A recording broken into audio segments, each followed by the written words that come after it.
Walk on with hope in your heart, and you'll never walk alone.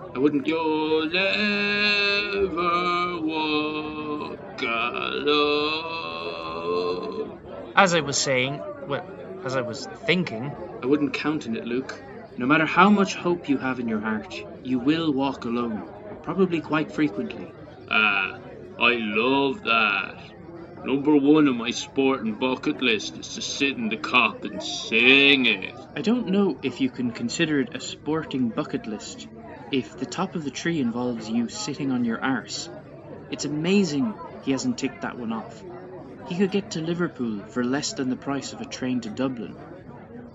I've braced myself for a long night of Luke shouting and singing when a stranger approaches the table. Is this the table for the games? He asks. It is, yeah. All the games. Good, I'm Babel. Nice to meet you. Dutch, by the sound of things. He doesn't sound like he needs to practice his English. Maybe he's here for the football. The Liverpool manager is, after all, Dutch, as Luke has mentioned about 18 times in the last month alone. We spent about 2 minutes watching a group of men kicking a ball in different directions and occasionally colliding with each other. This riveting viewing is interrupted by another stranger approaching the table. Is this the games table?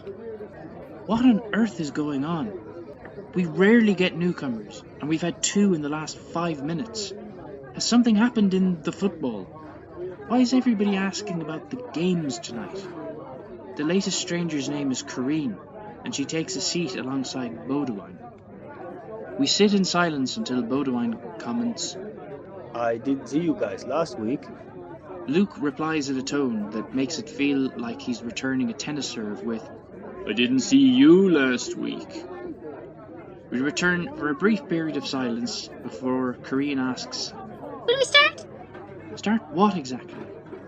Another rendition of You'll Never Walk Alone. Please don't put us through that. Where are the cards? Inquires Baudouin. Luke looks peeved that his match has been interrupted multiple times. This is Bella England, right? Luke now looks bemused as well as peeved. Manny, he left years ago. No, I think we're at the wrong table. We meant games as in card games. We're looking for the Man Unmuted group. Sorry, we'll leave you to the football. She laughs nervously, and the pair of them depart instantly. I lean slightly out of my seat to track their movements. Just like that, the Loner Club expansion implodes inward. I should have known something was up. They were much more eager to approach us than is usually the case for newcomers. They reach a table at the other end of the pub where they are greeted enthusiastically by 4 people. Luke is fizzing, and not just because Liverpool have yet to score. Why did she leave? She was a looker. Yes, Luke. A looker who you barely looked at because you were so focused on your match. What games were they on about? He asks. Card games. Texas Hold'em. I might have to go over there and show them a thing or two. I think they're a different type of card game. It's like a fantasy card game. They're quite popular. Fucking nerd shit, replies Luke. Why would she leave us for them? I'll have a word with her. Without a moment's consideration, Luke arises and makes his way to the game table. I'm out of earshot for the first words exchanged, but quickly feign interest in Farley's jukebox in order to hear what's going down. It's not pretty. Are you sure you don't want to watch the match? You're wasting your time here with these nerds. Corrine replies politely, but I can see that at least one of her companions doesn't take too kindly to Luke's comments. He decides to double down. Go on, waste your time with these losers. Shut up! Oh, the nerds are after me. I'm so scared. Fuck off! Gladly. Couldn't stand you losers another minute. You call us losers, but at least we have a hobby. We all know about your little fake language club. This comment seems to hit Luke like a ton of bricks. This guy knows way more than we could have imagined. Listen here. Many of us were bullied at school for being nerds. But you know what? We united. We made lifelong friendships. The man Amulet at his first wedding last year. We're not going to be bullied by the guys from Fake Language Club. What language are you practicing tonight? Liverpudlian. Luke has no response and looks like he's frozen. This is a football-literate nerd he's dealing with. I would never have recognised Liverpool if not for Luke's obsession with them. I asked you a question. What language are you guys practicing tonight? Normally, Luke would spin the scenario to make it seem like he was giving private English lessons, but with only me present, he can't even do that. We're just watching the match. I have never heard such a defeated tone from Luke. Off with you. Don't you dare try to insult us again. Luke makes his way back to our table sheepishly. I continue to read over a list of Earth, Wind and Fire songs, unsure of whether or not I'll also be verbally abused when I eventually follow Luke's lead. Thankfully, the card table seems to be stunned into silence, and no one directs anything at me. I sit down and notice that Luke is positioned perfectly to watch his match, but his eyes are barely high enough for him to be staring at the seats. He doesn't even glance at the screen. He's gone through the looking glass when you think of how he normally behaves in Loner Club, particularly on match nights. We sit in silence for close to 10 minutes, only broken by Dominic's arrival. He has a pair of oven gloves in his hands, which he plops on the table. Alright, got these on offer in Sheedy's, he says enthusiastically. He doesn't seem to notice the subdued atmosphere and starts on a rant about how second-hand kitchenware can be underpriced because people imagine it, erroneously, to be similar to clothing. Within 30 seconds of the genesis of this spiel, he asks, "What's wrong with you lot tonight?" I have no idea how to answer that. Perhaps Luke tried to bully another group and got his arse handed to him? How do I relay such sentiments without offending Luke? What I need right now is a spin doctor. Unfortunately, one has just entered the building. Redmond greets everyone and takes his seat. We had a great week at the company. Round on me, he announces. There's an IPA you'll love. He tells Dominic. Oh no, they're not leaving me on my own with Luke again. I'll have to try that too. If these guys were actually friends of mine, they'd be aware of my antipathy towards IPAs and smell a rat. I stand up and Redmond asks, Luke, full house of IPAs? I'm grand. I can't believe I'm hearing Luke like this, so devoid of all his unbearable fake positivity. The three of us make it to the counter, and both Redmond and Dominic have questions. Is Luke okay? No, he's never been okay. He's always been a deluded lunatic. No, there was a bit of an incident. Incident, yeah. That's quite vague. What happened? There's a card group over there and words were exchanged. I've met that group before. They were lovely. Yes, Redmond. That would have changed drastically if you'd called them losers. We get back to our table and there's no sign of Luke. The match is proceeding without his singing and commentary. He would have passed us if he had gone to the toilet, so the reality is he has fled the pub following his verbal assault from that group. Redmond and Dominic have loads of questions, which is understandable because I referred to it as an incident without getting into detail. I decide to relay the conversation, without displaying the enthusiasm I felt during the Nerd King's first offensive. Dominic seems really eager to figure out which person from the table I'm referring to, but the guy with the long dark hair doesn't really narrow it down. Redmond wants to move the conversation in a more positive direction. He tells us that he knows how to improve morale amongst the Loner Club populace. He has activities he uses at work that can be great for team building.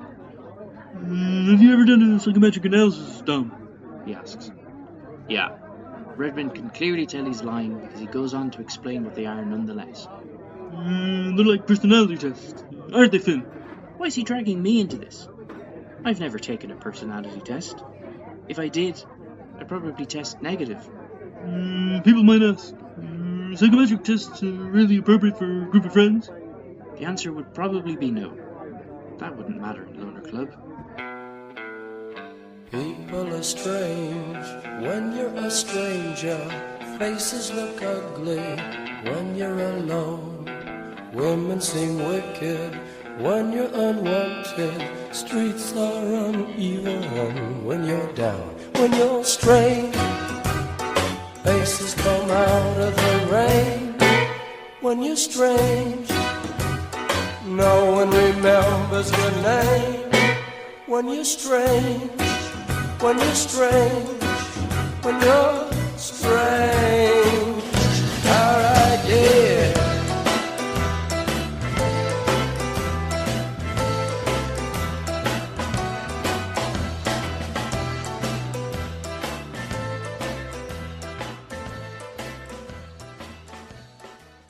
Even outside the workplace, it's important to recognise everybody's unique skill set. That's why we do these tests and then we do the main task. He's being coy with the main task, so I try to imagine one that would suit our collective skill set. I feel Luke would know how to dispose of a body. Dominic would know where to get all the tools at the lowest cost. Jill would probably do the killing herself, and Redmond would definitely be the guy to fob off the authorities. If they were to come back, I could try to befriend them, and they'd never be seen again. If the task isn't related to murder, we might have our work cut out. Here's what I propose. This Saturday we meet at the treaty court. All the LC regulars. Us, Luke, Jill. I'll give out psychometric tests and then we'll do the main task. It'll be fun. It'll also give us an insight into our team dynamics. I'm conflicted. This activity sounds painstaking, but it does have the advantage of taking place outside of my bedroom. It can only be attended by leaving the house. There's also a chance I'll learn something about myself. These exercises always make you feel like you're of some sort of value to other people. Redmond takes it upon himself to contact Luke and Jill. If we can get one more, we can do 3 versus 3. If not, we can do 2 versus 2 with Redmond taking the role of taskmaster. He seems somewhat reluctant with that role. What about those Americans you went to Killarney with? They're in Scotland now. Alright. What about John Laffin? He's in Colombia. The Chinese girl, Meryl? She barely speaks English. What about the girl from the poetry slam? Asks Dominic. She... how do I phrase it? Wants nothing to do with us? Not her. The other girl. The one who was supposed to go to the poetry slam but didn't. Would she be interested? Or facial expressions make words redundant. Right. I'll be facilitator and we'll do 2 versus 2. Realistically, it'll be 2 versus 2 with Redmond as a participant. He didn't witness the McCann massacre. It'll take several weeks of recovery before he'll be able to show his face in public again. 12 o'clock in the treaty court. I have been zigzagging across the parallel streets in order to avoid the ridicule of being early. Ideally, I'd make myself 15 minutes late to fit in with everyone else. But I suspect Redmond might actually show up within 10 minutes of the scheduled time. I enter the lobby, and of course, there's no one there. Why can't people just say 12:30 if they can't make it at 12? I could abscond and leave them with a fascinating Dominic versus Jill task. No fucking way. I can't believe my eyes. It's Luke. Right. I have to make sure not to mention the massacre.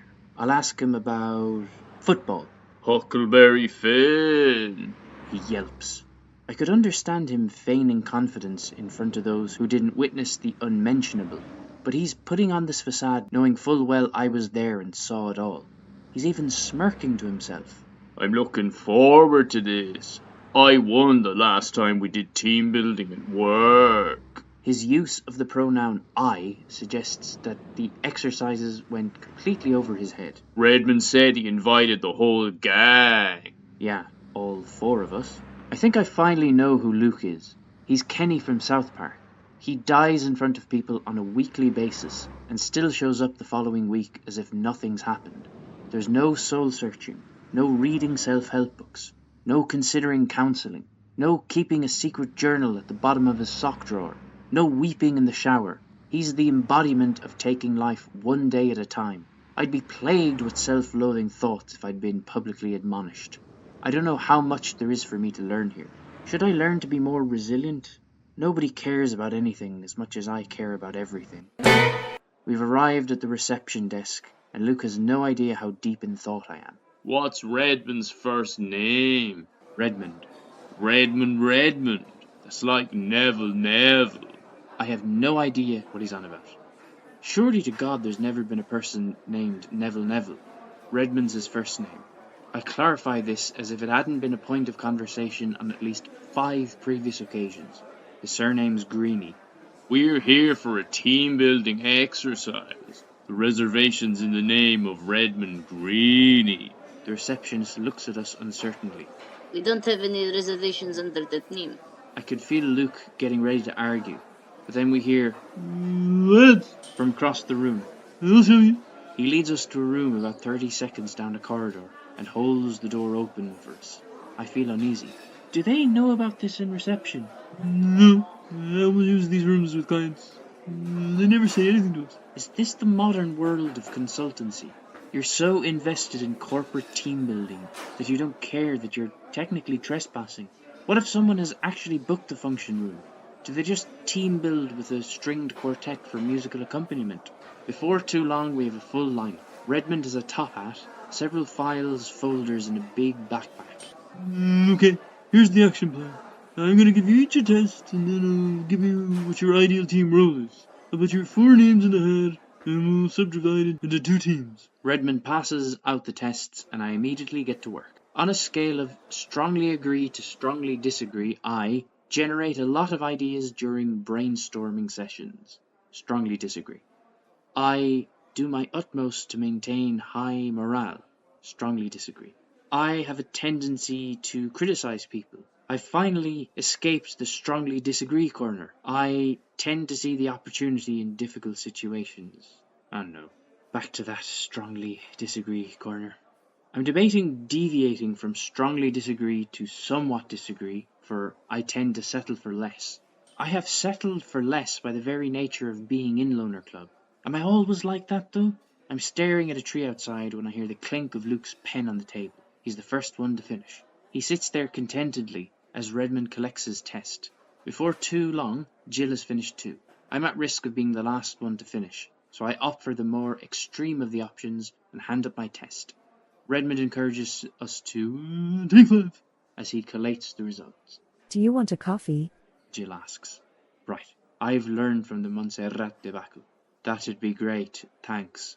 She's willing to buy one for me, but not willing to drink hers with me. That's probably for the best, as I only manage about 2 sips before I feel like tipping it. No, this is what humans do. They drink this disgusting hot mess of caffeine and they act like it's the elixir of life. Coffee, it seems, is merely a vessel of human connection. We return and Redmond's still working on her results. Give out the ones I finished. Jill. Jill approaches him and accepts her results. What did you get? Coordinator. Sounds about right. Dominic. Plant. I don't know enough about botany to think of an appropriate metaphor. Over the next few minutes, the rest of the results come back. Luke is given the title of Coordinator. He seems disgruntled at being given the same one as Jill. I'm the last one to get back my result, and I'm a completer finisher. I have no idea what that entails. Do I just hang in the background and claim credit for everything at the end? I'm gonna pick your names from that. The first 2 are Team A, the other 2 are Team B. Redmond picks up the hat, does an exaggerated rustle, and picks out a piece of paper. Dominic. And Luke. Interesting. If the plan is to have a relaxing afternoon, being paired with Jill isn't the right outcome. However, if the plan is to win whatever the task proves to be, then I have a better chance with Jill than either of the other 2. Okay, so now that we have the teams, here's the task. You're gonna pit your wits against each other and build a paper tower. The first group to reach the ceiling wins. He removes several reams of paper, sellotape and scissors and plops them on the desk. He then removes a stopwatch and says, You can start as soon as I start the timer. Remember the rules you got in the psychometric test. I want to see some blue sky thinking. Oh, and one more thing. There's a prize. Redmond quickly has to shoo Luke back to his seat as he has approached the supplies before the timer has been set. Luke responds by asking, What's the prize? Tickets to Vowel Harmony. Vowel Harmony. They're unreal. I have no idea what they're talking about, nor how much of an incentive these tickets should be. Come on, Hartnett. We're winning this.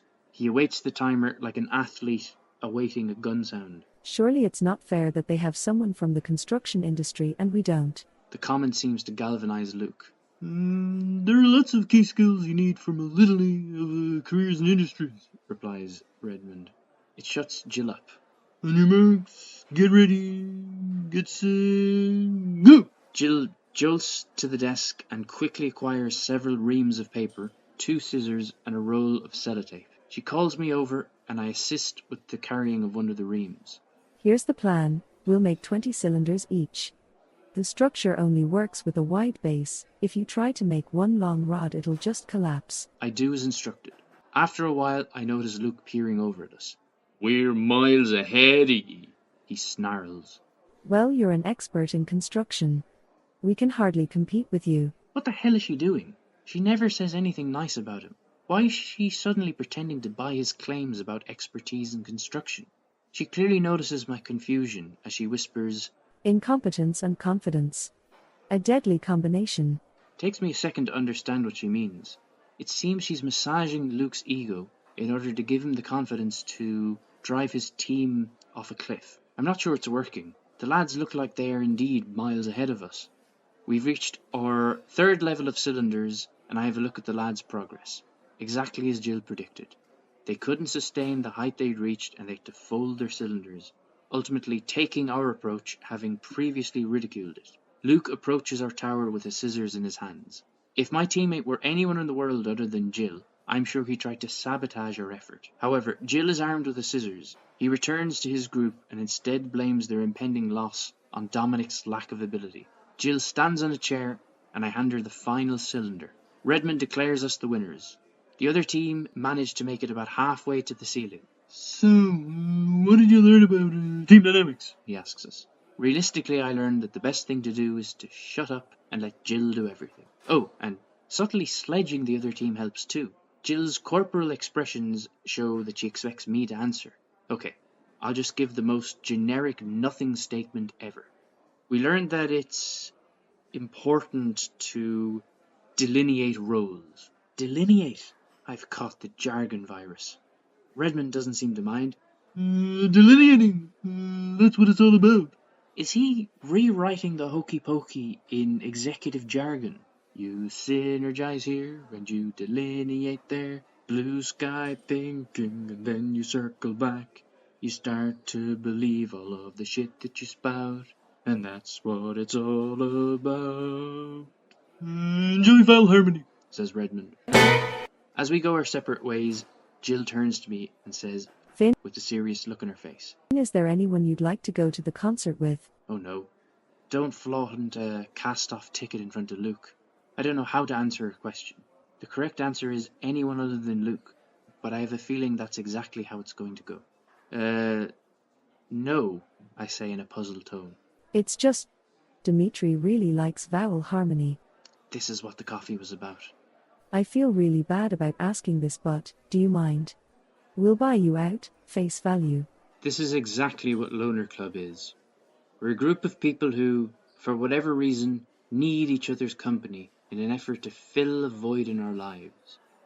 You're on a slight high after winning a contest, and, just for a second, you forget that this isn't a functioning group of friends, and it never will be.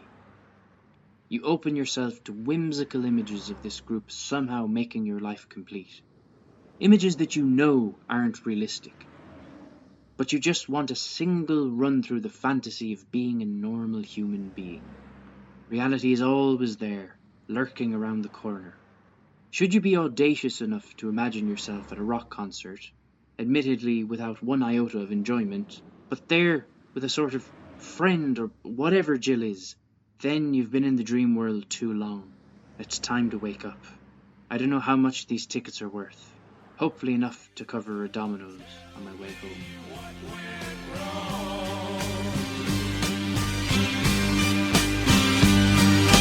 This is the strangest life I've